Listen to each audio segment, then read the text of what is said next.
नमस्ते दोस्तों। रजनी सुबह उठकर चाय का कप हाथ में लिए अखबार में नजरें टिकाए हुए थे कि अचानक उसका फोन बजा। वो सुबह सुबह किसका फोन आ गया?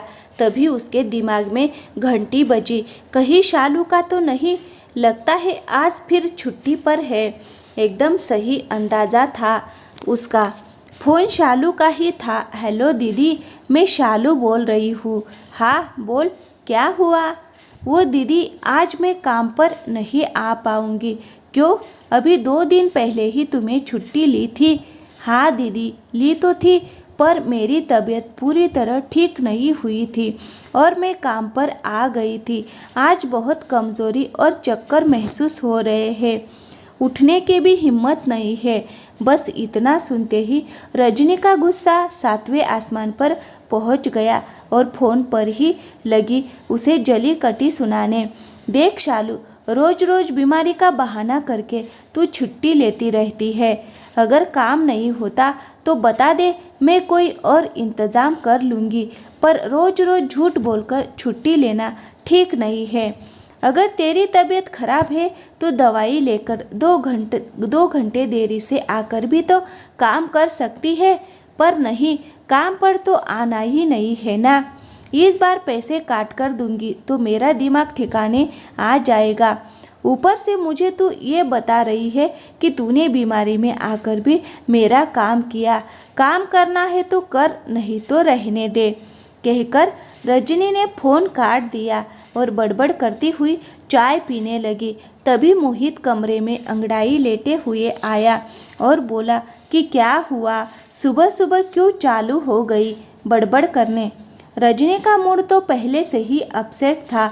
ऊपर से मोहित के ऐसे शब्दों ने आग में घी का काम किया। मुझे किसी पागल कुत्ते ने नहीं काटा जो बिना बात के बड़बड़ करूंगी। महारानी सुबह सुबह फोन कर देती है, तबीयत खराब है, काम पर नहीं आऊँगी। हाँ, तो इसमें इतना गुस्से की क्या बात है?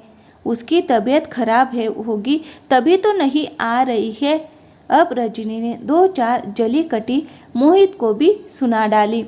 तुम उसकी इतनी तरफदारी मत लिया करो, अपने काम से काम रखो। जब देखो उसी का पक्ष लेते हो। मुझसे नहीं, उसी से शादी करनी थी तुम्हें। मोहित ने रजनी को तिरछी नज़रों से देखा पर कुछ बोला नहीं। उठकर तैयार होने के लिए कमरे में आ गया। रजनी नाश्ता और टिफिन की तैयारी में लग गई। सोचा था कि आज शॉपिंग करने जाऊंगी। लो, हो गई शॉपिंग। अब करो झाड़ू खटका। चलो, नाश्ता और टिफिन तो तैयार हुआ। तब तक मोहित भी टेबल पर आ चुका था कि दरवाजे पर घंटी बजी। मोहित ने दरवाजे पर शालू को देखकर बोला, अरे तुम्हारी तो तबीयत ठीक नहीं थी ना? इतना ही बोला था कि रजनी ने बीच में ही टोक दिया कि ऑफिस के लिए देर हो रही है और नाश्ता भी ठंडा हो रहा है। मोहित ने अपनी जुबान दबा ली और नाश्ता करने लगा। शालू किचन में जाकर बर्तन धोने लगे। अभी कोई 10-15 मिनट ही हुए होंगे कि कुछ जोर से गिरने की आवाज़ आई। रजनी ने नाश्ते की टेबल पर बैठे बैठे ही जोर से बोलकर फिर से शालू को जली कटी सुनानी शुरू कर दी। गुस्से में बर्तन मत तोड़, कोई ज़बरदस्ती नहीं थी। मत आती काम पर, अब आ गई तो थोबड़ा बनाकर काम करेगी। मोहित ने रजनी को इतनी जली कटी सुनाने पर टोकना चाहा, पर इस बार भी पहले की तरह शांत रहा। उसने नाश्ता किया और अपनी प्लेट किचन में रखने के लिए गया, क्योंकि मोहित अपनी झूठी प्लेट हमेशा खुद ही रखकर आता था। मोहित जैसे ही किचन में गया और जोर से आवाज़ लगाकर रजनी को बुलाया, रजनी जल्दी आओ। रजनी ने किचन में जाकर देखा तो शालू बेहोश पड़ी थी। दोनों ने उसे जल्दी से उठाकर गाड़ी में लिटाया और पास ही के एक नर्सिंग होम में ले गए। वहां जाते ही डॉक्टर ने उसकी जांच पड़ताल करके कुछ टेस्ट करवाने के लिए बोला। तब तक उन्होंने शालू के घर भी खबर कर दी। शालू का पति रवि और उसका बेटा दोनों अस्पताल पहुंचे। रवि ने मोहित के आगे हाथ जोड़कर कहा, बाबूजी, हमारी औकात यहाँ पर इलाज कराने की नहीं है। आप कहे तो मैं यहाँ से। अरे नहीं नहीं, मोहित ने बोला, ऐसा सोचना भी मत। अभी डॉक्टर ने इसके खून की जांच के लिए बोला है। जांच की रिपोर्ट आने के बाद देखते हैं कि क्या करना है। तब तक इसे यही रहने दो और खर्चे की चिंता मत करो। रवि को कुछ तसल्ली हुई और कमरे से बाहर आकर बेंच पर बैठ गया। रजनी दोपहर को घर आई और कुछ खाने पीने का सामान बैग में रखकर फिर अस्पताल पहुंच गई।